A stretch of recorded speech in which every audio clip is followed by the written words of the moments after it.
et bienvenue dans mes comptes rendus de lecture. Chaque semaine, je prends un livre qui se trouve dans ma bibliothèque et je vous le recommande.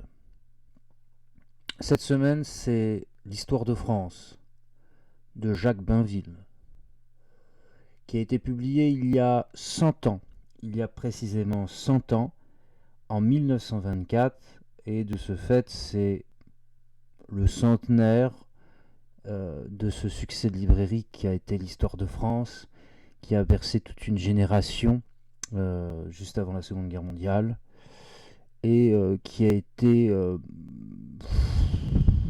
un point, oui, un marqueur du récit qu'on peut appeler national, et qui a repris le flambeau de d'autres historiens qui ont pu déjà rédiger des histoires dans la même optique, comme Michelet. Histoire de France de Jacques Bainville, et le livre que je vous présente est édité dans les éditions Talendier et dans la collection Texto, collection qui est spécialisée en histoire, dans les ouvrages d'histoire, et qui propose des ouvrages d'histoire et de géopolitique au grand public. Et bien avant de parler de l'histoire de France de Jacques Bainville, j'aimerais m'attarder sur l'image d'illustration qui a été choisie par les éditions Talendier pour illustrer l'ouvrage, et qui est placé en première de couverture. Eh bien, c'est une image qui est une enluminure qui est issue des grandes chroniques de France qui trouvent leur origine à partir du règne de Saint-Louis, qui a commencé la rédaction des grandes chroniques de France, mais qui se sont prolongées jusqu'au début du règne de Louis XI, dont la rédaction s'est prolongée jusqu'au début du règne de Louis XI. Et l'enluminure que vous avez ici, pour illustrer l'histoire de France de Jacques Bainville, fait partie de la partie des grandes chroniques de France qui a été rédigée sous le règne de Charles V. Charles V le Sage, entre 1375 et 1380, à la fin du règne de Charles V, l'un de nos rois les plus érudits, l'un de nos rois les plus savants, et le roi qui a été, Charles V, qui a été à l'origine de la Bibliothèque nationale de France, puisque c'est à partir de sa bibliothèque qu'il conservait au Louvre, qu'on a pu ensuite construire une bibliothèque immense qui est devenue par la suite, avec la sécularisation de l'État, la Bibliothèque nationale de France. Et donc cette image représente les 4 fils de Clovis qui se partagent le royaume après la mort de Clovis en 4 parties, partage qui respecte la règle de succession des Francs, qui veut que le regnum francorum soit partagé équitablement entre chacun des fils du roi. Le royaume est partagé comme un bien, comme un patrimoine, et comme un bien de famille. Et ces 4 fils de Clovis, sans doute vous les connaissez, ce sont Thierry Ier, l'aîné, Thierry Ier étant le seul qui n'est pas le fils de Clotilde. Il est issu de la première relation que Clovis avait eue avec une femme païenne. C'est ensuite Clodomir, qui a son siège à Orléans, Thierry a son siège à Metz. C'est ensuite Childebert, qui gouverne à Paris. Et enfin, Clotaire II, qui gouverne, si je ne m'abuse, je sais plus où il gouverne, tiens, Clotaire II. Quelle est sa capitale? Rouen, sans doute.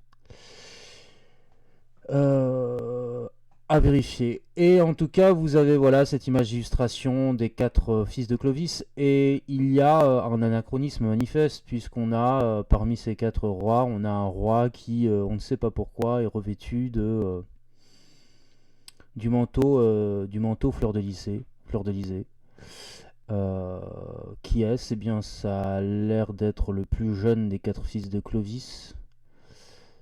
Le plus jeune des 4 fils de Clovis étant Clotaire II. Et l'identification avec Clotaire II pourrait être rendue encore plus logique par le fait que c'est Clotaire II qui, à la fin, réussit à réunifier l'entièreté du Regnum Francorum sous sa coupe, pour un temps seulement, avant que la règle de succession franque renvoie le royaume à la division traditionnelle entre 4 enfants ou 5 enfants selon la descendance qui est donnée à chacun. Et voilà pour ce qui est de l'image d'illustration qui colle plus ou moins bien l'histoire de France de Bainville. Il faut dire que Bainville ne consacre que 10 petites pages à l'époque mérovingienne, 10 pages seulement, et qu'il réserve le plus grand nombre de pages à la Révolution. Mais ça, c'est un fait caractéristique des historiens du 19e et du 20e siècle, qui font une place prépondérante et qui donnent une place prépondérante dans l'histoire de France à la Révolution française, puisque la Révolution est à la matrice de la construction de la discipline histoire. Elle a été le premier objet d'histoire de l'historiographie française, et il est normal que dans cette tradition, la Révolution, dans une histoire de France, occupe une place prépondérante, que ce soit dans le récit de Michelet qui consacre 7 volumes à l'histoire de France, ou que ce soit dans celui de Bainville qui fait de son chapitre sur la Révolution le chapitre le plus détaillé et le plus vaste, le plus approfondi. Bainville, qui c'est? Bainville, c'est un journaliste, c'est un essayiste, c'est à la fin de sa vie un académicien qui a rédigé tout au long de sa carrière littéraire 37 ouvrages, et 37 ouvrages consacrés quasiment essentiellement à l'histoire et à la géopolitique. Il est une figure, Jacques Bainville, de l'Action française. Il est rentré dans ce mouvement au tout début de sa carrière littéraire, à 20 ans, au moment où il rédigeait et publiait son premier ouvrage d'histoire consacré à Louis II de Bavière. Il rencontrait au Café de Flore à Paris, dans le 6e arrondissement, Charles Maurras. Charles Maurras, qui était déjà une figure en 1900, une figure de la droite, et ce Charles Maurras qui a introduit Jacques Bainville dans le mouvement des Camelots du Roi et de l'Action française, et qui a fait de Jacques Bainville l'un des grands rédacteurs des revues de l'Action française. D'abord la revue de l'Action française, puis ensuite du quotidien de l'Action française. Il était, Jacques Bainville, l'expert de la rubrique des relations internationales. Et puis, il a été un auteur prolifique, 37 ouvrages dont les 3 plus grands et les 3 plus grands succès de librairie. Ces 3 plus grands succès sont dans l'ordre chronologique. D'abord, l'essai qu'il a rédigé juste après la conclusion de la Première Guerre mondiale, les conséquences politiques de la paix, en 1920, qui décrivait un peu ce qui allait se passer du fait d'une paix pas assez dure selon lui, ou trop dure selon d'autres, qui pour lui allait ramener de façon irrésistible la guerre en Europe. Ensuite, c'est le livre que je vous présente, l'Histoire de France, le plus grand succès de librairie de Jacques Bainville. 160 000 exemplaires tirés avant la Seconde Guerre mondiale, 60 000 exemplaires tirés sous l'occupation. Un succès de librairie qui détonne dans la France de l'entre-deux-guerres. Et puis ensuite, c'est un autre succès de librairie. Son dernier grand succès, c'est l'ouvrage qu'il a rédigé sur Napoléon en 1931. Donc vous voyez que Jacques Bainville, c'est une figure de la droite française, de l'Action française, du mouvement royaliste français, Et c'est un historien qui n'a pas les titres d'historien, un historien qui n'a pas les codes de l'histoire universitaire, mais un historien qui est apprécié du grand public et qui fait vivre l'histoire et qui donne à l'histoire son rôle qui est de mobiliser les foules et de divertir le plus grand nombre. C'est ce qui a été critiqué en lui. Marc Bloch, qui est un des grands historiens universitaires et fondateur de l'École des Annales, a critiqué, a essayé de combattre Jacques Bainville en 1924, a essayé de rédiger des livres pour contrarier la vision trop simpliste et événementielle que Bainville livre sur l'histoire de France. Mais il n'a pas connu le même succès de librairie que Bainville. Et Bainville, euh, si on parle de succès littéraire, s'est imposé à la gauche et a consacré l'histoire de droite, si vous voulez. Puis Bainville était héritier d'une histoire qui prenait ses racines euh, dans les récits d'Hippolyte Taine et dans toute cette construction du récit national, si vous voulez, qui avait débuté dans la seconde moitié du XIXe siècle. Bainville a pris l'héritage à bon compte et ça n'a pas plu à tout le monde et bien évidemment ça ne plaisait pas aux tenants aux tenants de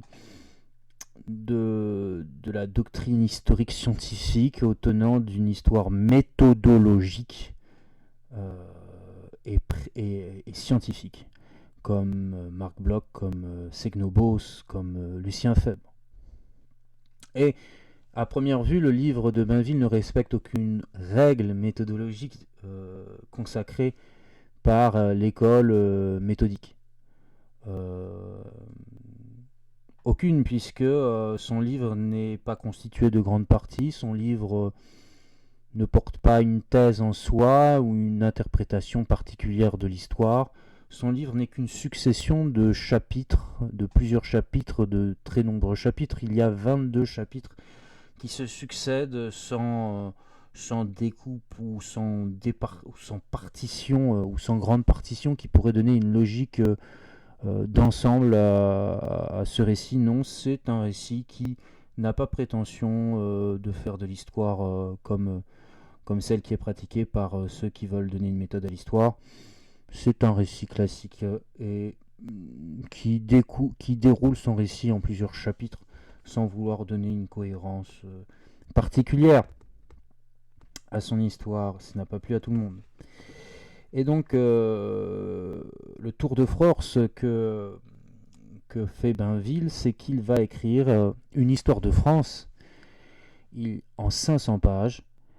C'est un tour de force que d'écrire une histoire de France en 500 pages. 2000 ans, traiter 2000 ans d'histoire en 500 pages, et bien, ce tour de force, Bainville, avec son esprit de synthèse, va le réaliser. Parce que le plus important pour lui, c'est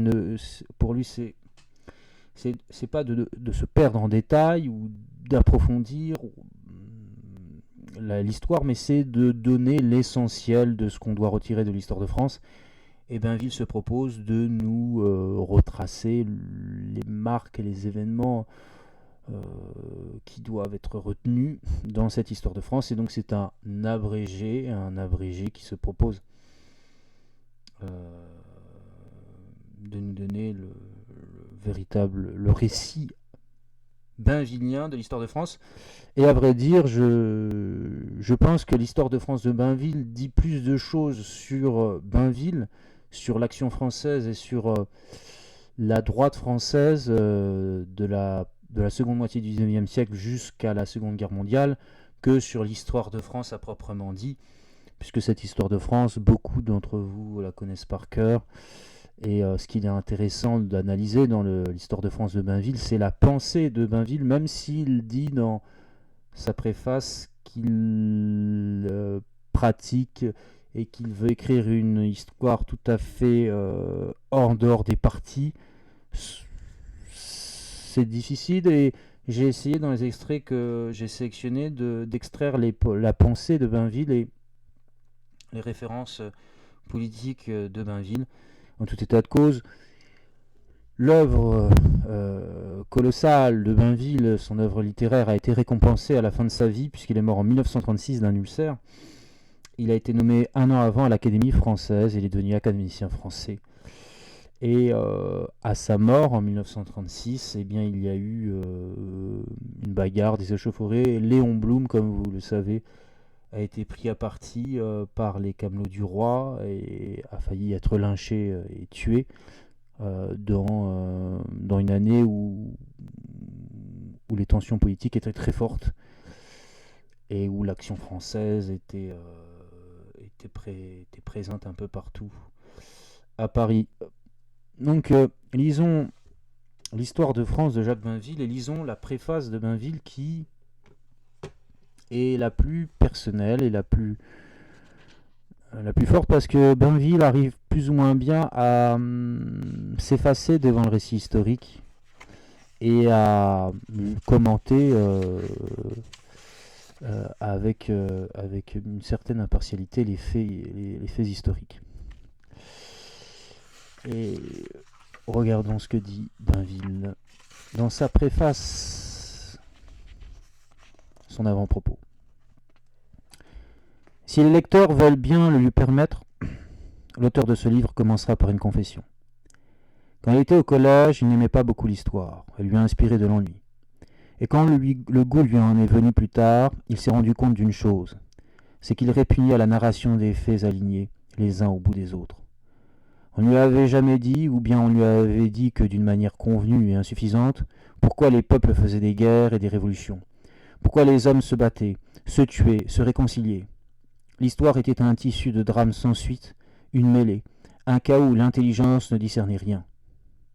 Est-il vrai qu'il faille enseigner l'histoire aux enfants sans qu'ils la comprennent et de façon à meubler leur mémoire de quelques dates et de quelques événements ? C'est extrêmement douteux. On ne s'y prendrait pas autrement si l'on voulait tuer l'intérêt.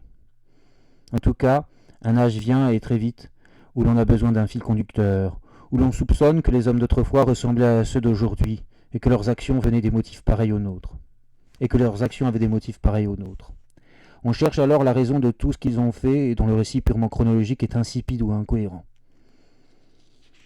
En écrivant une histoire de France, c'est à ce besoin de l'esprit que nous avons essayé de répondre. Nous avons voulu d'abord y répondre pour nous-mêmes, et à cette fin dégager avec le plus de clarté possible les causes et les effets. Nous n'avons pas tenté une œuvre originale. On peut éclaircir l'histoire, on ne la renouvelle pas. Nous n'avons pas non plus soutenu une thèse. Nous nous sommes efforcés de montrer comment les choses s'étaient produites, quelles conséquences en étaient résultées, pourquoi à tel moment telle décision avait été prise plutôt que telle autre. Ce qu'on découvre au bout de cette analyse, c'est qu'il n'est pas facile de conduire les peuples, qu'il n'est pas facile non plus de fonder et de conserver un État comme l'État français, et l'on en garde en définitive beaucoup d'indulgence pour les gouvernements. Peut-être ce sentiment est-il la garantie de notre impartialité. Mais comment serions-nous de parti pris puisque notre objet est de présenter dans leur enchaînement les événements de notre histoire ? Nous ne pouvons la juger que par ses résultats. Et, comparant notre condition à celle de nos ancêtres, nous sommes amenés à nous dire que le peuple français doit s'estimer heureux quand il vit dans la paix et dans l'ordre, quand il n'est pas envahi et ravagé, quand il échappe aux guerres de destruction et à ces guerres civiles, non moins redoutables, qui, au cours des siècles, ne l'ont pas épargné. Cette conception de l'histoire est simple. C'est celle du bon sens. Pourquoi juger la vie d'un pays d'après d'autres règles que celles d'une famille ? On peut écrire l'histoire à bien des points de vue. Il nous semble que l'accord général peut s'établir sur celui-là. Les éléments d'un tel livre se trouvent partout. On demandera seulement s'il est possible, en 500 pages, de raconter d'une manière à peu près complète 2000 ans d'histoire de France. Nous répondons hardiment, oui. La tâche de l'historien consiste essentiellement à abréger. S'il n'abrégeait pas, et la remarque n'est pas nouvelle, il faudrait autant de temps pour raconter l'histoire qu'elle en a mis à se faire. Toutefois, chaque génération a une tendance naturelle à donner plus d'importance à la période contemporaine qu'au temps plus reculé. C'est la preuve que de grandes quantités de souvenirs tombent en route. Au bout de 400 ou 500 ans, on commence à ne plus guère apercevoir que les sommets, et il semble que les années aient écoulé jadis beaucoup plus vite que naguère. Nous avons tâché de maintenir une juste proportion entre les époques et, pour la plus récente, puisque cette histoire va jusqu'à nos jours, de dégager les grandes lignes que l'avenir, peut-être, retiendra. Nous ne voulons pas terminer cette brève introduction et confier ce livre au public sans dire quels sont les ouvrages que nous avons consultés avec le plus de fruit. Nous n'énumérerons pas ici tout ce qui est classique ni tout ce qui est trop particulier. Nous dirons seulement que Michelet, dans son Moyen-Âge, en tenant compte des rectifications que Fustel de Coulanges et son école ont apportées sur nos origines, reste digne d'être lu et donne en général une impression juste. À partir du XVIe siècle, il s'est gâté par de furieux partis pris. Ses vues sont encore parfois pénétrantes. C'est l'avantage et la supériorité des historiens qui ont du talent, même quand leurs théories sont contestables. Mais quel dommage que Sainte-Beuve n'ait pas écrit notre histoire nationale. Ses lundis et ses nouveaux lundis sont remplis de traits de lumière, et c'est lui, bien souvent, d'une étude, d'un portrait, qui donne la clé de ce qui, ailleurs, reste inexpliqué ou obscur. Nul n'a mieux montré que l'histoire était de la psychologie. C'est aussi de la politique, ce qui revient un peu au même. À cet égard, il faut réhabiliter le consulat et l'empire de Thiers. On a pris l'habitude de railler cet ouvrage. La mode en est passée. Mais ce qui est aussi passé de mode, c'est d'exposer les motifs et les intentions des hommes qui conduisent les grandes affaires, et c'est pourtant ce qui importe le plus à la clarté des événements. On peut dire que Thiers y excelle. Avec un esprit plus philosophique, dans l'Europe et la Révolution française, Albert Sorel l'a seulement corrigé. Pour la Restauration et la monarchie de Juillet, l'œuvre de M. Thureau d'Angin est essentielle, comme celle de M. de la Corse pour le Second Empire. Enfin, pour les origines et les débuts de la Troisième République, au-delà de 1882, il n'y a encore rien, les 4 volumes de M. Gabriel Hanotaux sont infiniment précieux. Nous nous en voudrions de ne pas citer, parmi les autres livres dont nous avons tiré profit, La formation de l'unité française d'Auguste Lognon et La grande histoire de France de Darest qu'Albert Sorel recommandait comme la plus honnête qu'on eût été écrite de nos jours, et qui s'arrête malheureusement un peu tôt. Il y a enfin, pour les personnes curieuses d'étendre leurs connaissances, 3 ouvrages que nous ne voulons pas oublier. Chacun d'eux se place à un point de vue où on n'a pas l'habitude de considérer notre histoire, ce qui est un grand tort. Ce sont les points de vue diplomatiques, maritimes et financiers. Le manuel historique de politique étrangère de M. Émile Bourgeois, le manuel d'histoire maritime de la France de M. Johannes Tramont, l'histoire financière de la France au XVIIe et XVIIIe siècle de M. Marcel Marion montrent bien des choses sous un aspect ignoré ou méconnu et, en plus d'un endroit, nous ont permis de trouver ce qui anime l'inerte matière historique, ce que nous nous efforçons de dégager à chaque page, l'explication des faits. Donc voilà, l'avant-propos de Jacques Bainville à son Histoire de France, où il justifie sa démarche et ce qu'il va l'amener à écrire et à rédiger cette Histoire de France, ces 2000 ans d'histoire en 300 pages. Il dit qu'il va tâcher de maintenir une juste proportion entre les époques historiques, mais c'est difficile, très difficile même, puisque dans les 22 chapitres qu'il rédige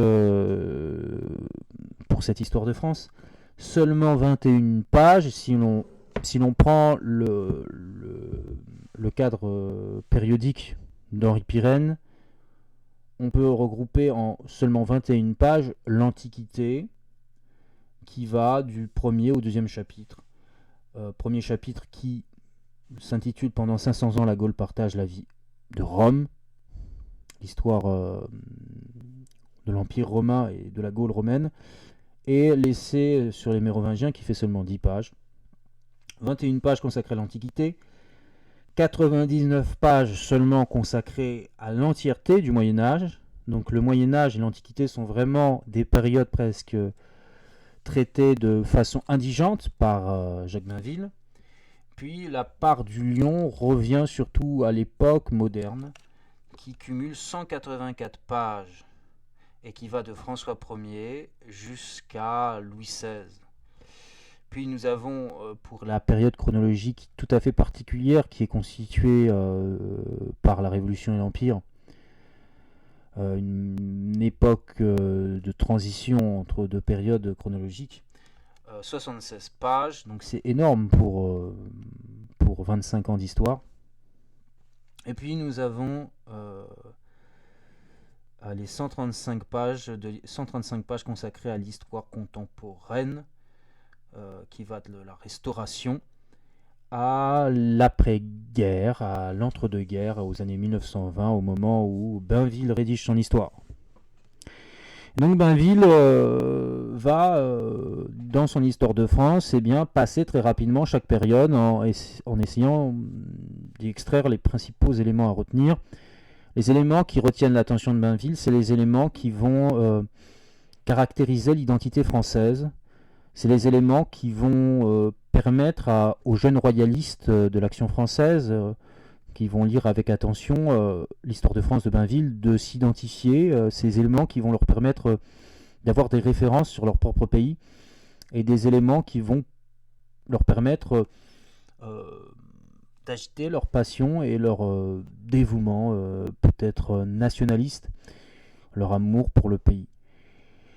Donc j'ai essayé d'extraire de l'histoire de France de Bainville les principaux éléments qui peuvent tisser le sentiment d'appartenance à la nation française, qui peuvent renforcer le sentiment d'appartenance à la nation française de Français avides de s'approprier l'histoire de France et de s'attacher à l'histoire de France. C'est aussi l'objet de ce livre, l'histoire de France de Jacques Bainville, et c'est aussi la raison pour laquelle cette histoire de France a eu tant de succès, c'est qu'elle est petite en volume, 500 pages, et qu'elle veut résumer toute la France, alors que les autres œuvres historiques qui ont précédé celle de Michelet sont beaucoup plus volumineuses et se répartissent en plusieurs livres quand il est question de traiter l'histoire de tout un pays. Là, c'est vraiment le modèle réduit, l'abrégé de l'histoire de France. Qui veut connaître l'histoire de France à peu de frais, eh bien achète Jacques Bainville, lit Jacques Bainville, et a une vision, non pas sa vision, sa propre vision de l'histoire de France, mais il a une vision bainvillienne de l'histoire de France qui peut tenir la route. Et en tout cas, ça peut être la ligne directrice pour ceux qui sont animés d'un sentiment monarchique, royaliste. Et donc, comment Bainville commence ? Bainville commence déjà son histoire de France en parlant de la Gaule et de l'héritage que l'on doit à Rome. Et en cela, il rejoint pour une grande part les autres livres que j'ai déjà pu présenter sur cette chaîne, comme Samuel Huntington ou Henri Pirenne. Il reprend à son compte le mot de civilisation, et il parle de ce que l'on doit à la civilisation romaine, en peu de mots, puisque c'est le premier chapitre et l'un des plus courts de l'histoire de France. Que dit-il sur cette civilisation qui est la nôtre ? À qui devons-nous notre civilisation ? À quoi devons-nous d'être ce que nous sommes ? À la conquête des Romains. Et cette conquête, elle eût échoué, elle se fut faite plus tard, dans des conditions différentes, peut-être moins bonnes, si les Gaulois n'avaient été divisés entre eux et perdus par leur anarchie. Et plus loin, il rajoute :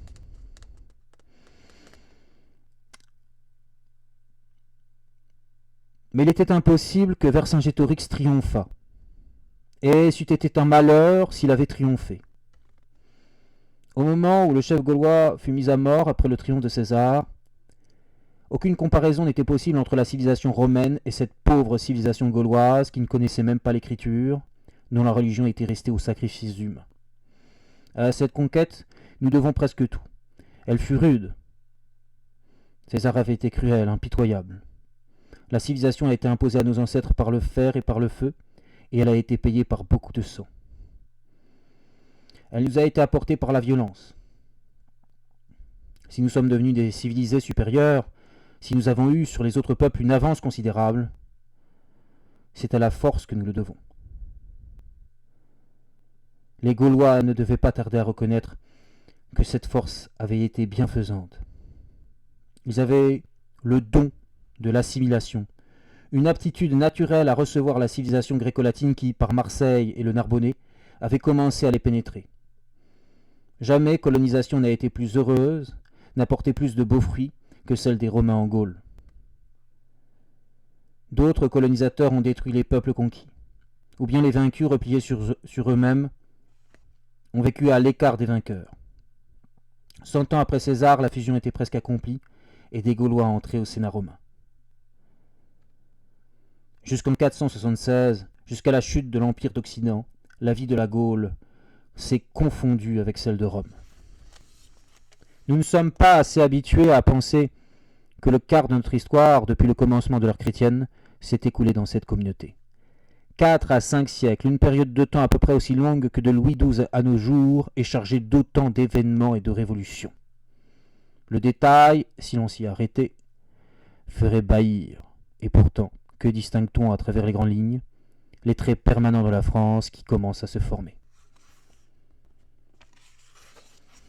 Voilà l'élément essentiel de la partie antique de l'histoire de Jacques Bainville qui cherche tout au long de son histoire ce qui forme et fait l'identité française, ce qui caractérise la nation France par rapport aux autres pays, ce qui fait que la France est dotée d'une exceptionnelle originalité par rapport aux autres, et ce qui fait qu'elle surpasse en grandeur les autres. Et puis il continue sa quête en défilant les âges. On est là dans la première partie de l'ouvrage de Jacques Bainville, la partie qui veut retracer la genèse de l'État en formation et les origines de la France. Et donc premier socle civilisationnel, premier socle identitaire, c'est Rome, c'est la civilisation gréco-latine, c'est la romanité telle qu'a pu la Romagna, telle qu'a pu déjà la définir. Enfin, Henri Pirenne est un contemporain parfait de Jacques Bainville, donc tel que l'a définissait au même moment Henri Pirenne dans ses différents articles qu'il rédigeait alors. Et ensuite, eh bien, il continue à chercher, Jacques Bainville, les origines de la France, et il part de Charlemagne. J'ai sauté la partie sur les Mérovingiens, mais les Mérovingiens, Bainville tient le même discours à peu près qu'Henri Pirenne. Il dit que les Mérovingiens sont tout à fait romanisés et impliqués dans la société romaine. Autre moment fondamental de l'histoire de France et qui démarque un peu le début de la France. Souvent on a du mal à placer le début de la France en tant que telle. Quand la France peut-elle, quelle date faut-il assigner au début de l'histoire de France? Faut-il assigner le règne de Clovis? Faut-il assigner plutôt, et peut-être de façon plus pertinente, le début de la France au traité de Verdun de 843, qui fait que la France se sépare du reste de l'Empire carolingien, de l'Italie et de l'Allemagne. Eh bien, c'est ce que semble sans doute, ce que Bainville essaye sans doute d'expliquer dans sa partie qui traite de façon très brève, elle aussi, et c'est la partie la plus brève d'ailleurs, la plus courte de l'histoire de France, celle qui traite des Carolingiens. Vraiment, il dit quasiment rien sur les Carolingiens, Jacques Bainville. Mais il dit ça pour conclure sa partie sur les Carolingiens, et qui est un élément normalement fondamental de l'histoire de France. La paix, qui fut le célèbre traité de Verdun, démembra l'Empire. Étrange partage, puisque Louis avait l'Allemagne, Lothaire une longue bande de pays qui allait de la mer du Nord jusqu'en Italie avec le Rhône pour limite à l'ouest, tandis que Charles le Chauve recevait le reste de la Gaule. L'unité de l'Empire carolingien était rompue. De cette rupture, il allait mourir encore plus vite que la monarchie mérovingienne n'était morte. Les partages étaient l'erreur inguérissable de ces dynasties d'origine franque. Celui de Verdun eut, en outre, un résultat désastreux. Il créa entre la France et l'Allemagne un territoire contesté.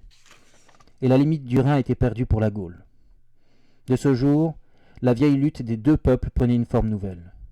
La France aurait à reconquérir ses anciennes frontières, à refouler la pression germanique. Après plus de 1000 ans et des guerres sans nombre, elle n'y a pas encore réussi. Nous devons un souvenir à celui des petits-fils de Charlemagne auquel la Gaule échut. De même que Louis le Germanique fut tout de suite un roi allemand, son frère Charles le Chauve se nationalisa et fut un roi français. Il lui a à cœur de retrouver les provinces de l'Est. Le royaume de Lothaire n'était pas viable, faute d'avoir pu garder toute la Lotharingie ou Lorraine. Charles du moins écarta le roi allemand le plus loin possible. Malheureusement, il fut égaré par la chimère impériale et s'épuisa à vouloir reconstituer l'empire carolingien. Mais il n'avait pas laissé de prescription s'établir contre la France. S'il n'avait pas rétabli l'unité de l'Empire, il avait affirmé l'unité française.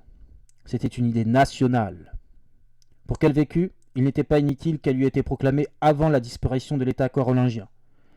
Cette idée vivrait, d'autres allaient la recueillir. Autre élément qui est significatif dans Bainville, c'est le mot qui revient le plus souvent, c'est le mot de nation, c'est l'État national, c'est le parti national, le mot nation revient très fréquemment et tout au long du chapitre du livre de l'histoire de France, c'est comme un fil directeur de l'histoire de France. La nation, la nation, la nation, la nation. Et il utilise le mot nation, il l'utilise comme épithète, il l'utilise comme adjectif à beaucoup d'éléments de l'histoire de France. La nation, le sentiment national, le parti national. Autre fil conducteur de l'histoire de France de Bainville, c'est l'obsession de Jacques Bainville pour l'ennemi héréditaire qui, pour lui, est l'Allemagne, et non pas l'Angleterre.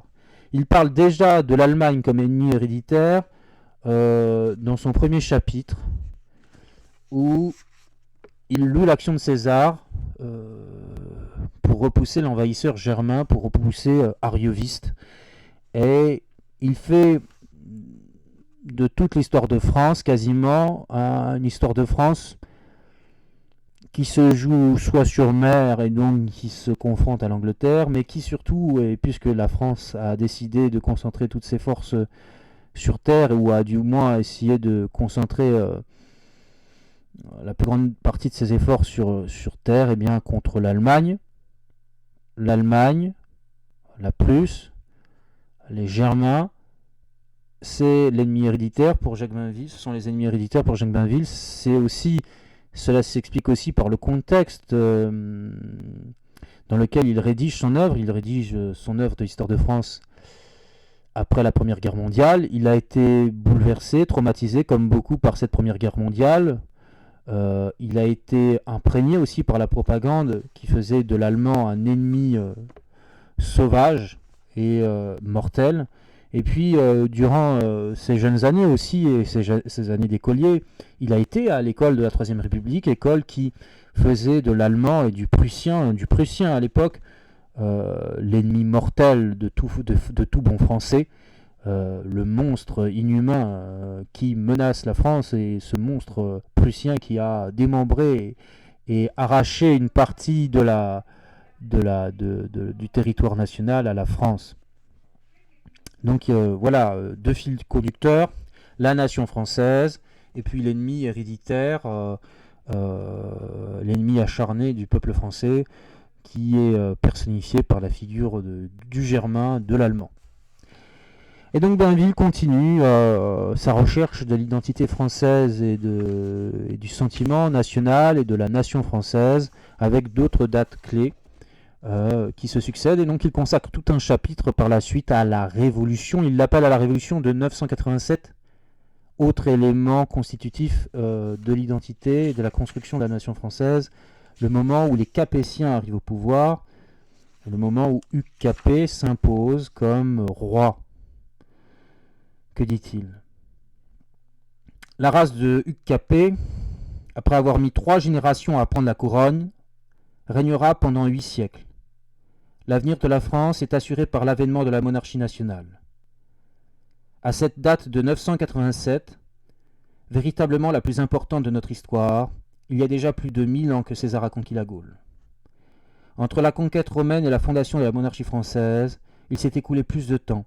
Il s'est passé peut-être plus d'événements que de 987 à nos jours. Au cours de ces 1000 années, nous avons vu que la France a failli plusieurs fois disparaître. Comme il s'en est fallu de peu que nous ne fussions pas français. Comme il s'en est fallu de peu que nous ne fussions pas français. Voilà, la France, le sentiment français et la monarchie nationale, comme il l'appelle, autant d'éléments qui caractérisent la vocation de la France à être une nation forte, solide, originale et est propre qui correspond à l'idée que Bainville et les Français se faisaient de la France. France en construction, certes, mais France qui déjà porte en germe les valeurs qui font la beauté du pays. Donc il y a ensuite les Capétiens qui règnent de père en fils. C'est l'âge d'or capétien, comme les historiens l'appellent. Bainville appelle cela l'honorable maison capétienne qui règne de père en fils, cette succession ininterrompue. Et puis il y a une date qui est chère aux nationalistes français, si vous voulez, une date qui est chère aux monarchistes, qui est chère à l'Action française, une date parmi d'autres, puisqu'il y a plusieurs dates clés de l'histoire de France, qui est une date qui porte en elle ce que Bainville appelle le sentiment national. Quelle est la naissance du sentiment national? Eh bien, il y a une date qui recueille les suffrages de l'ensemble des royalistes et monarchistes. Cette date, elle est connue par ceux qui plébiscitent la monarchie, moins connue par ceux qui ne la plébiscitent pas. C'est la date de 1214, c'est la bataille de Bouvines, la bataille qui a sauvé la France de l'envahisseur, encore une fois, germanique, mais en plus anglais. C'est-à-dire que les deux ennemis héréditaires pour Jacques Bainville, que sont les Germains et l'Angleterre, s'étaient coalisés en 1214 pour mettre à bas la puissance de Philippe Auguste et du royaume de France naissant.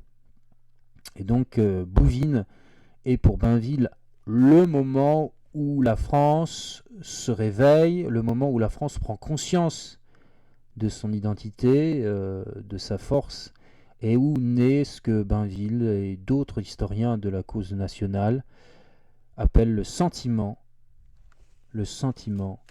national, le sentiment national. Que dit Bainville ?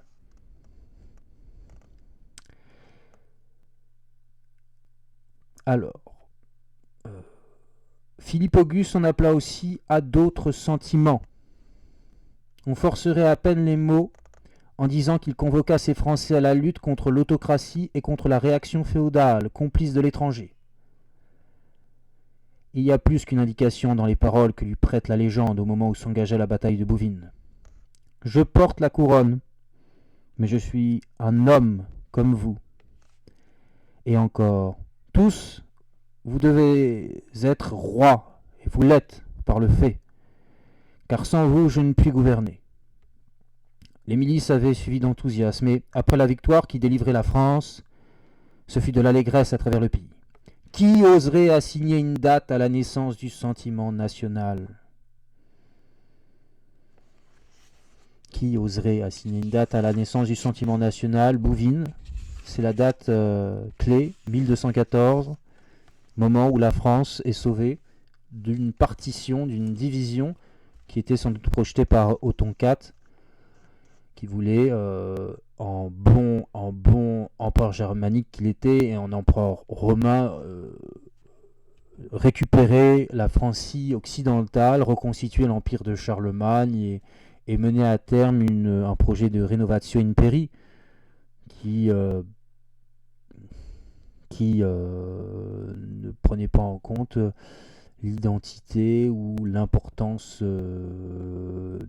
nationale d'une France qui était pour Othon IV une partie de l'empire romain d'Occident. Et puis il y a une autre figure dans ce chapitre qui se distingue. Ce chapitre est l'un des plus longs, c'est le chapitre le plus long de la partie traitant du Moyen-Âge, parce qu'il fait 33 pages. Il y a aussi Saint-Louis qui se distingue comme un grand roi et qui est à l'origine de plusieurs institutions judiciaires et administratives de l'État et qui marque de son empreinte l'émergence de l'État monarchique. Et donc il a aussi une très grande importance pour Bainville. Que dit-il sur Saint-Louis ? À l'intérieur également, le règne de Saint-Louis fut celui de la justice. Ce ne fut pas celui de la faiblesse. Il eut la justice des justiciers et savait fort bien faire pendre, même les barons. Il y a aussi une sainteté de l'ordre et des lois.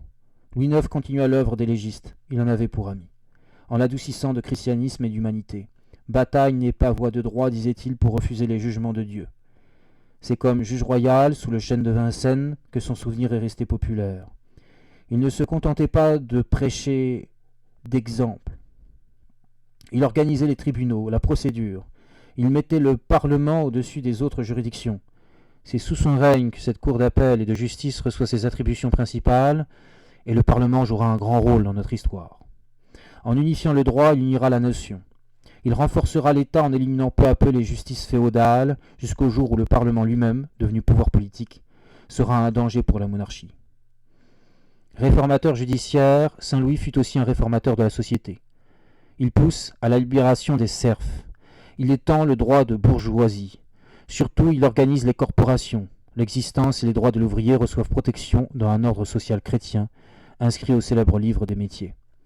Si la figure de Saint-Louis est devenue si vite idéale, si elle est restée légendaire, ce n'est pas seulement parce que ce roi était bon, juste et charitable.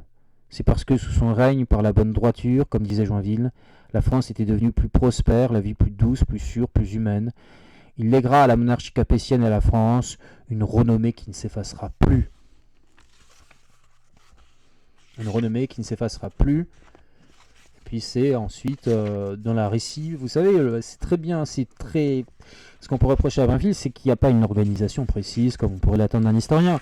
Mais c'est un récit qui s'adresse au grand public, et donc il n'y a pas de parti, il n'y a pas de grands éléments structurants. C'est un récit de l'histoire de France, un abrégé. Et donc on fait court, on fait efficace, et on essaye de prendre au sentiment les gens pour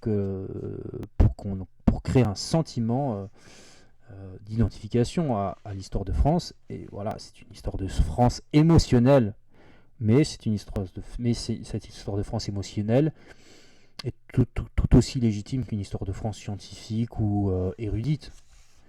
Voilà, et donc autre moment important, voilà, de l'histoire de France, c'est Jeanne d'Arc. Alors que dit-il sur Jeanne d'Arc ? Il commence par Orléans. La résistance d'Orléans avait fini par forcer l'attention du pays, par le réveiller. Orléans, c'était un symbole.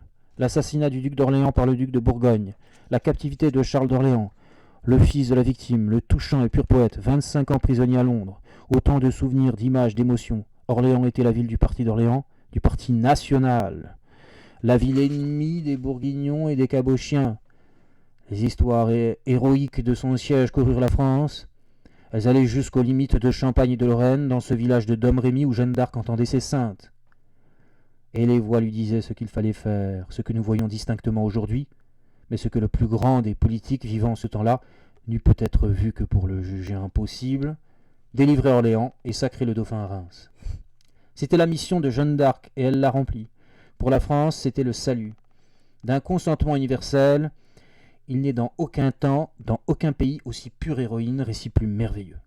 Nul ne pourra l'entendre que ses yeux ne s'emplissent de larmes. Ce que nous voulons montrer ici, c'est comme le sublime épisode de Jeanne d'Arc entre harmonieusement dans l'histoire de la France, continue le passé et prépare l'avenir. Jeanne d'Arc, autre élément incontournable de l'histoire nationale, autre élément, autre figure incontournable de la tradition de la droite française, Jeanne d'Arc, Bouvines,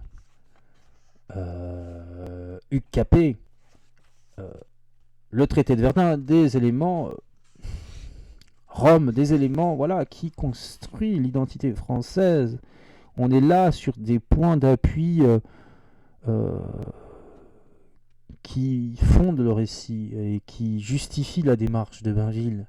C'est un livre qui doit montrer au monde l'identité de la nation française. Et donc Louis XI, qui a un chapitre qui lui est décerné entièrement.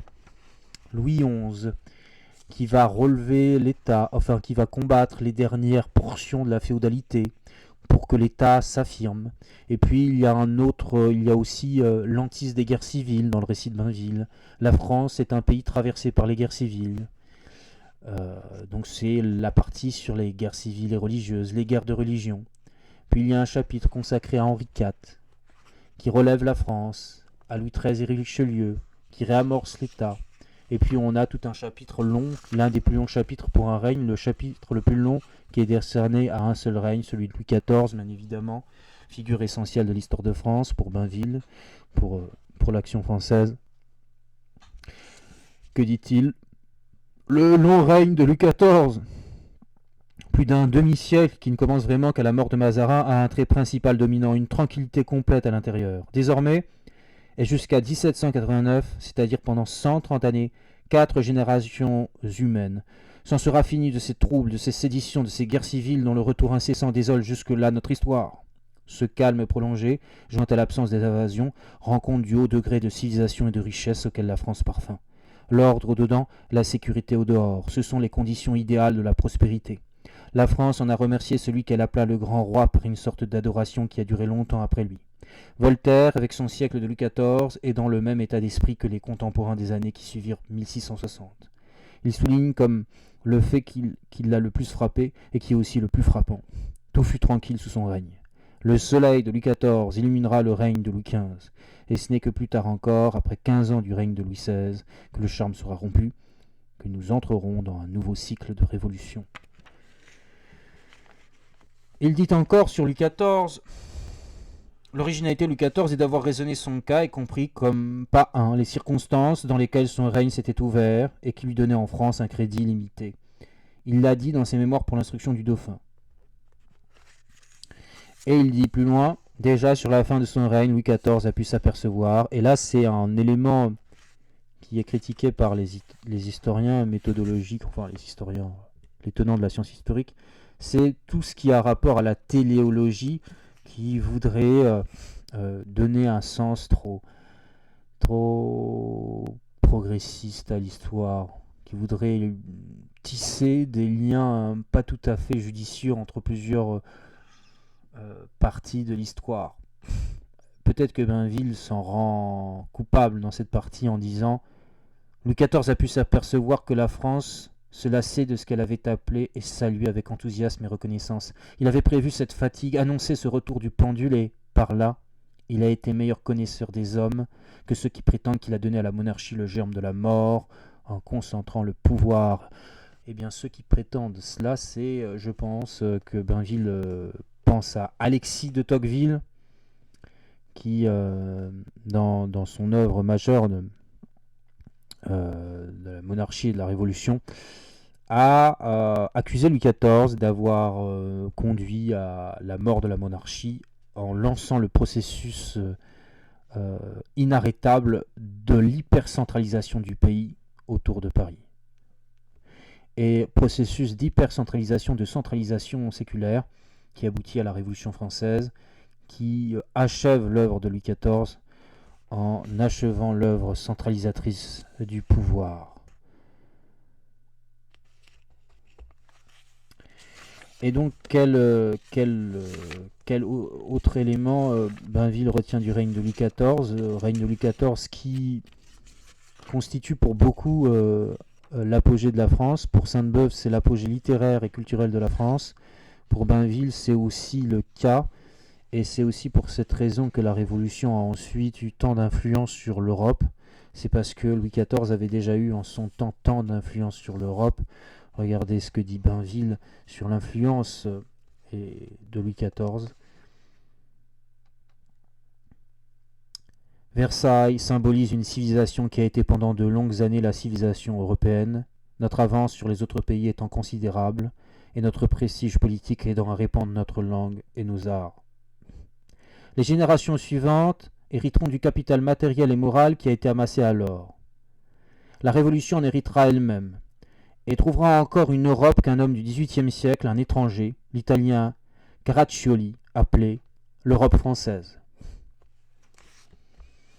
Et donc c'est de cette puissance, c'est de cette influence française qu'a hérité la Révolution française selon Bainville, qui lui a permis ensuite d'avoir un impact si considérable sur le cours de l'histoire européenne. Si l'Europe était déjà appelée Europe française du temps de Louis XIV et qu'elle continuait à être appelée comme telle à la veille de la Révolution française, il n'est pas étonnant que la Révolution française ait une aussi haute et aussi grande influence sur l'ensemble du territoire européen. Et la Révolution est le chapitre le plus détaillé de l'histoire de France de Bainville, et il résume par une formule lapidaire ce qu'a été la Révolution, dans son aspect le plus sanguinaire et le plus dur. Voilà ce qu'on peut lire dans l'histoire de France de Bainville. Pour se guider à travers ces événements confus, il faut s'en tenir à quelques idées simples et claires. Tout le monde sait que jusqu'au 9 Thermidor, les révolutionnaires les plus modérés, puis les moins violents, furent éliminés par les plus violents. Le mécanisme de ces éliminations successives fut toujours le même. Il servit contre les constitutionnels, contre les Girondins, contre Danton. Le système consistait à dominer la commune de Paris, à s'en emparer, à tenir les parties turbulentes de la capitale dans une exaltation continuelle par l'action de la presse et des clubs, et en jouant de sentiments puissants comme la peur de la trahison et la peur de la famine, par laquelle une grande ville s'émeut toujours, puis à intimider par l'insurrection des assemblées remplies d'hommes hésitants et faibles. La politique financière, la politique religieuse, la politique étrangère des deux premières assemblées, la constituante et la législative, aidèrent singulièrement au succès de cette démagogie qui triompha sous la Convention. Le pouvoir exécutif était suspendu et les ministres ne comptaient pas. Souverainement, l'Assemblée légiférait sans trêve. Elle remaniait la France, simplifiait jusqu'à la carte, divisait les provinces en départements de taille à peu près égale, mettait l'uniformité où était la diversité. Cette toute-puissance s'arrêtait devant le déficit. L'Assemblée aggravait même la détresse du Trésor par des innovations qui ouvraient de nouvelles dépenses, en obligeant à des rachats et à des remboursements, en même temps qu'elle tarissait d'anciennes ressources sans en apporter de nouvelles. L'abolition des privilèges fiscaux ne donna rien, parce que ceux qui payaient déjà demandèrent et obtinrent d'être dégrévés dans la mesure où les ci-devant privilégiés paieraient à l'avenir. Quant au recouvrement des impôts, nous avons déjà vu que l'anarchie en rendait les résultats presque dérisoires. Ils étaient et ils devaient être de plus en plus inférieurs aux prévisions en raison du relâchement d'autorité, de la désorganisation générale et du bouleversement des fortunes. Puis Bainville enchaîne sur Napoléon et il tisse un lien qui est classique et qui était classique avant lui entre la Révolution et l'Empire, raison pour laquelle la Révolution et l'Empire se définissent comme une période à part, une période de transition entre l'époque moderne et l'époque contemporaine. Bainville, selon la tradition monarchique, considère que Napoléon est une créature de la Révolution française et que la Révolution française ne prend pas fin au coup d'État de Napoléon, 19 Brumaire, mais qu'elle prend fin avec la fin définitive de l'Empire. La fin de l'Empire de Napoléon, c'est la fin de la Révolution française pour Bainville, et il le dit bien. Le 11 avril 1814, à Fontainebleau, Napoléon abdique. Non seulement son Sénat, ici du corps législatif de Brumaire, qui était lui-même issu de la Convention, l'a abandonné et demande les Bourbons, mais ses maréchaux, dans des scènes violentes, l'ont pressé de renoncer au pouvoir et de partir. On était revenu à la situation qui s'annonçait avant le 18 Brumaire, et à laquelle le Directoire avait voulu échapper. C'est encore Albert Sorel qui remarque que l'Empire finit, comme avait commencé le Consulat, par une de ces journées qui avaient renversé tant de gouvernements révolutionnaires. Le 5 mai, Louis XVIII entrait à Paris, tandis que l'empereur déchu débarquait à l'île d'Elbe. Son histoire, qu'attend à Waterloo un lamentable épilogue, n'est pas encore finie.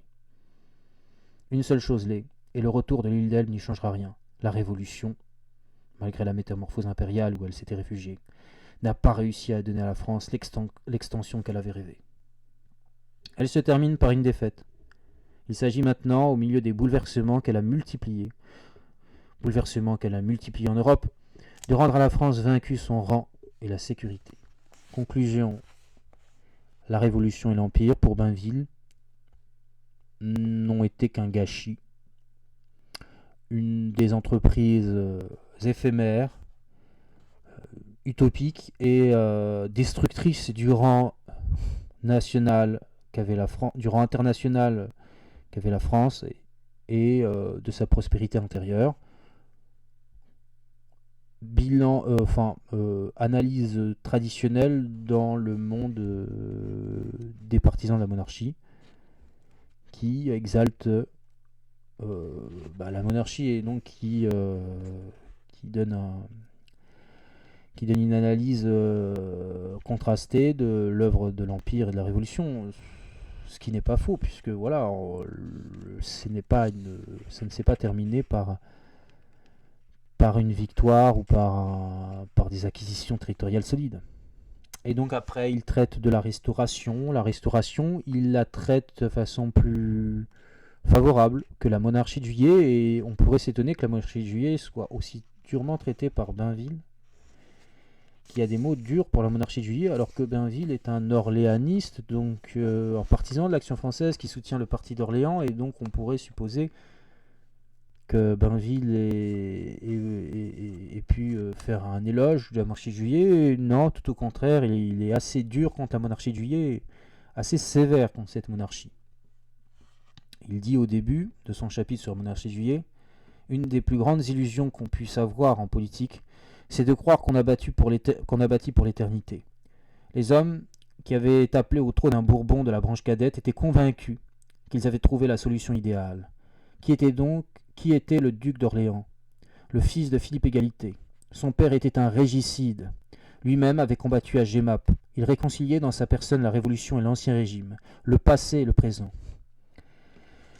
On crut avoir touché au porc. Un historien goûté des classes moyennes, Augustin Thierry, écrivit un ouvrage où il démontrait que toute l'histoire de France n'avait tendu qu'à l'avènement de cette royauté bourgeoise. La monarchie de Juillet portait en elle-même une grande faiblesse. Elle était née sur les barricades. Elle était sortie d'une émeute tournée en révolution. Et cette révolution avait été soustraite à ceux qui l'avaient faite par des hommes politiques qui n'avaient pas paru dans la bagarre, qui en avaient même horreur, mais qui, tenant une combinaison toute prête, avaient profité des événements pour l'imposer. Cette combinaison était artificielle. L'émeute avait éclaté à Paris.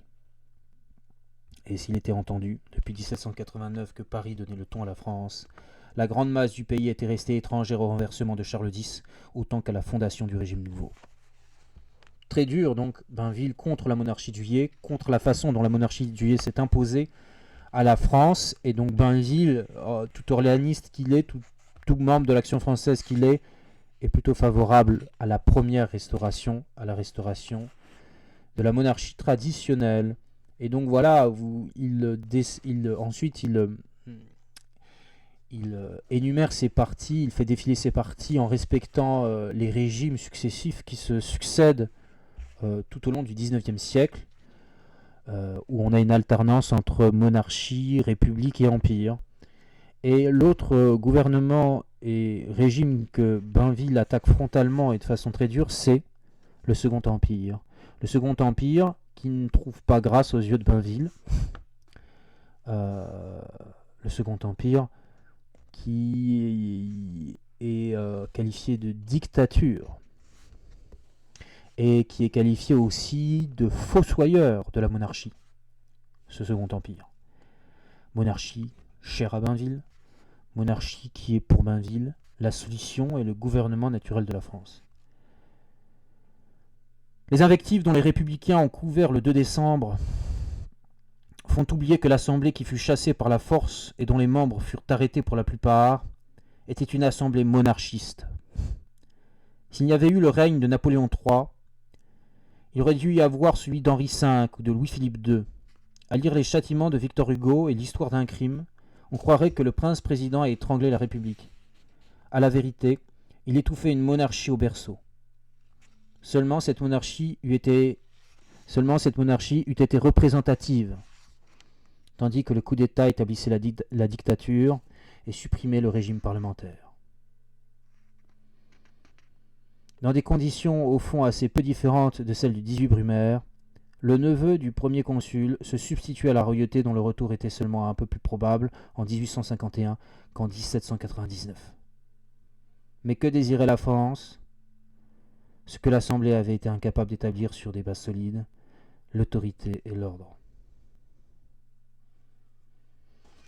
Donc voilà, Napoléon fossoyeur de la monarchie, selon Bainville, et la Troisième République, et le début de la Troisième République a été un autre moment où la monarchie pouvait s'imposer. Et là, le fossoyeur de la monarchie, il n'y en a pas pour Bainville. Monsieur Bainville reste. Et voilà, là où il est peut-être plus là où il peut pécher par partialité, c'est que, concernant le comte de Chambord, il reste neutre et il respecte la fonction du comte de Chambord. Il n'est pas un orléaniste qui va poursuivre d'invective le comte de Chambord pour ses choix, mais là il le présente de façon modérée, et on sent qu'il est favorable au comte de Chambord-Bainville quand il décrit l'affaire du drapeau et les moments où la monarchie pouvait définitivement s'imposer en France, dans la France du XIXe siècle. Que dit-il ? Troisième République, l'avant-dernier chapitre. Événement considérable dans la Troisième République, le moment où l'Assemblée, où le caractère du régime républicain n'a pas encore été défini par la loi Vallon, et qu'on discute encore de la nature du régime, à donner à la France. C'était le moment où la droite, encore maîtresse de la majorité, était prête à restaurer la monarchie. La réconciliation, la fusion entre les deux branches de la maison de Bourbon se réalisait.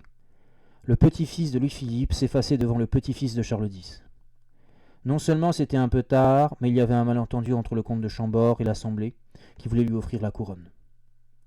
Comme Louis XVIII, le comte de Chambord entendait rentrer en vertu de son principe, sans subir les conditions des parlementaires. La question du drapeau blanc, qu'il mit tout de suite en avant, était un symbole. On eut alors pendant 5 ans cette situation étrange. Une majorité royaliste qui n'était pas d'accord avec le prince légitime, le seul qu'elle reconnut. Et cette majorité, ne rétablissant pas la monarchie, voulait au moins empêcher la République de s'établir. Cependant, la République vivait, et cette République, sans républicain, tendait à devenir républicaine. Elle allait à gauche. La propagande de Gambetta était fructueuse. Aux élections partielles, c'était maintenant des républicains conservateurs, des amis de Thiers, qui étaient battus par des radicaux. La droite diminuait, fondée de jour en jour. En 1873, une lettre du comte de Chambord, inébranlable sur son principe, avait encore ajourné la question du régime. On pouvait pressentir que jamais l'Assemblée et Henri V ne parviendraient à s'entendre. À ce moment, la droite, trouvant un chef dans le duc de Broglie, tenta de brusquer les choses. Pour se défendre contre les progrès du radicalisme, l'Union conservatrice, coalition des légitimistes, des orléanistes et des bonapartistes, résolut de prendre elle-même le pouvoir. Elle le prenait 2 ans trop tard. L'opération fut conduite par des parlementaires habiles.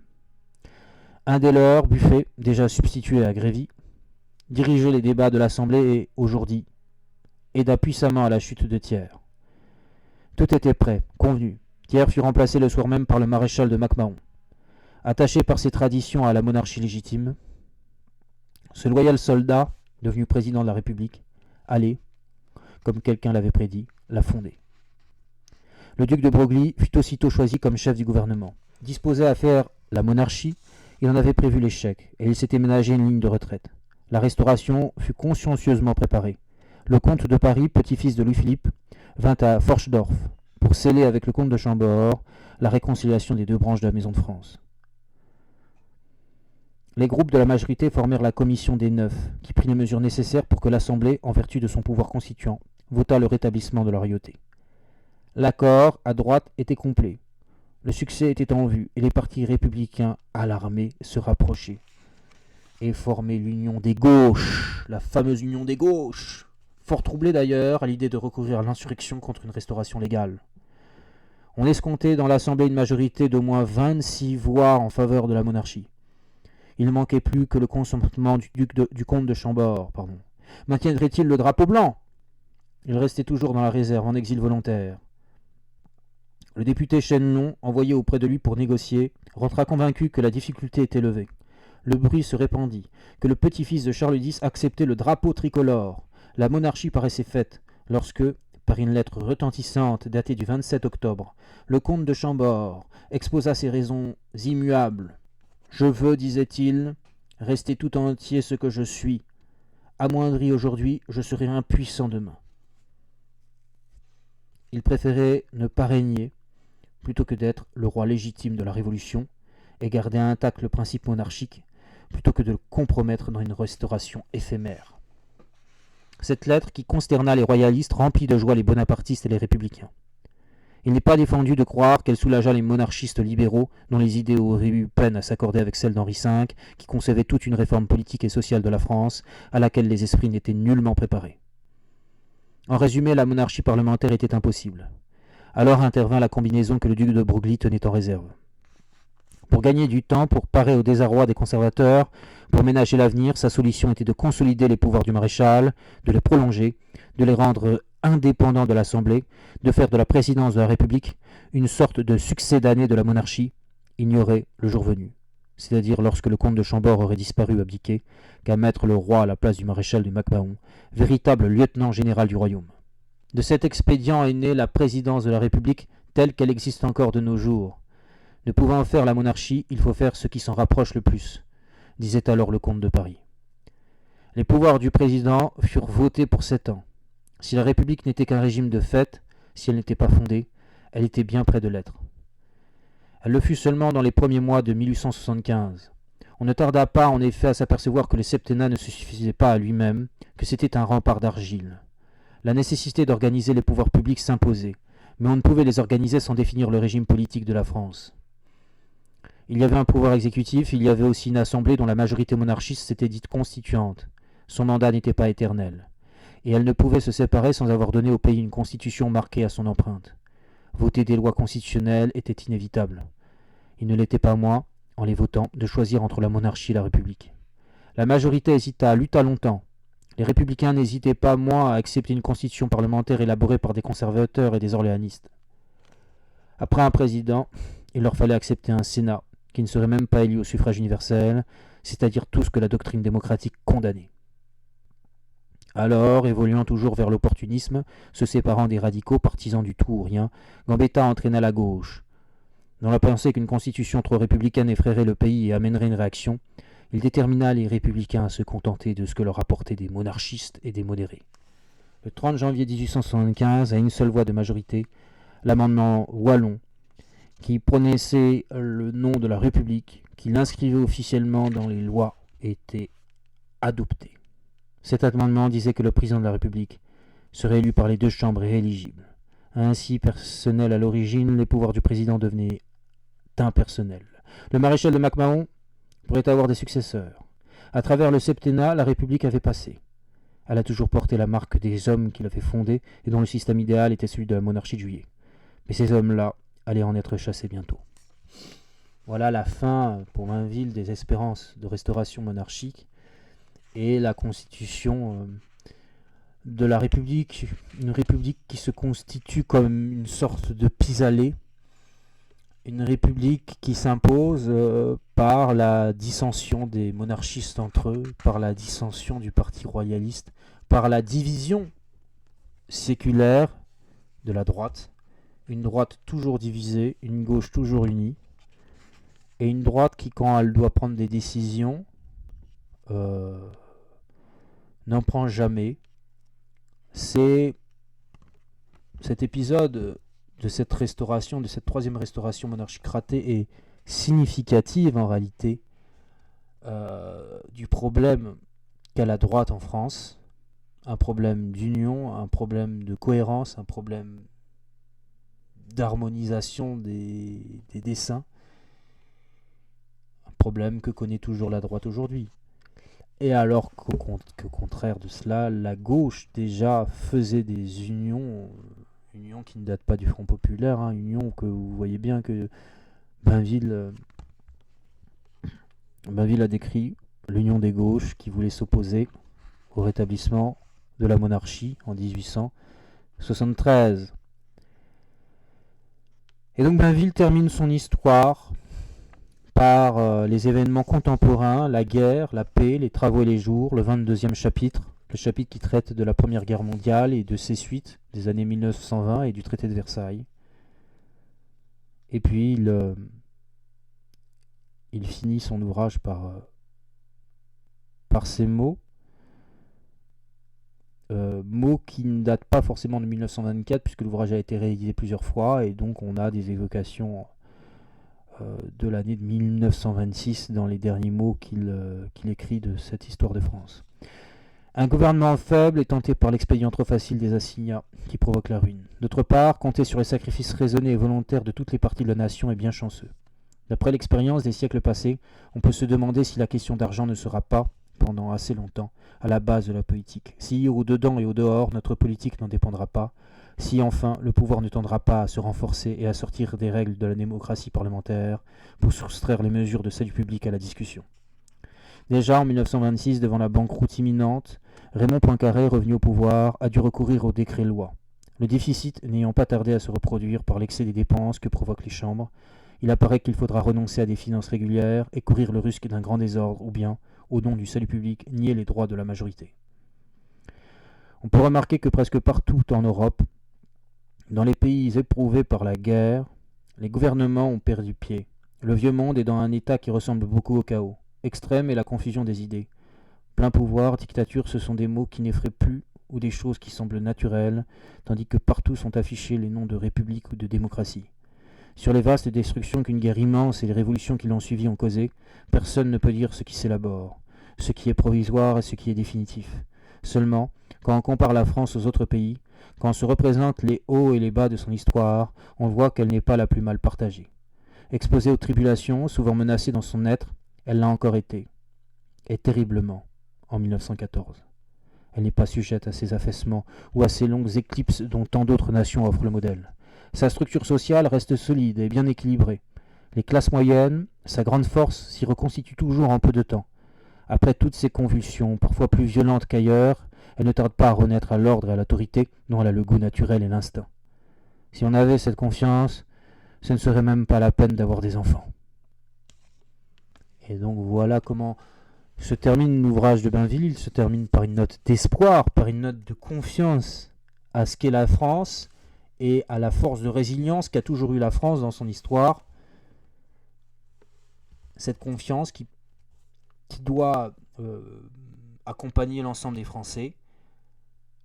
La France reste un pays puissant, fort, qui résonne dans le monde et doit, semble-t-il, le rester.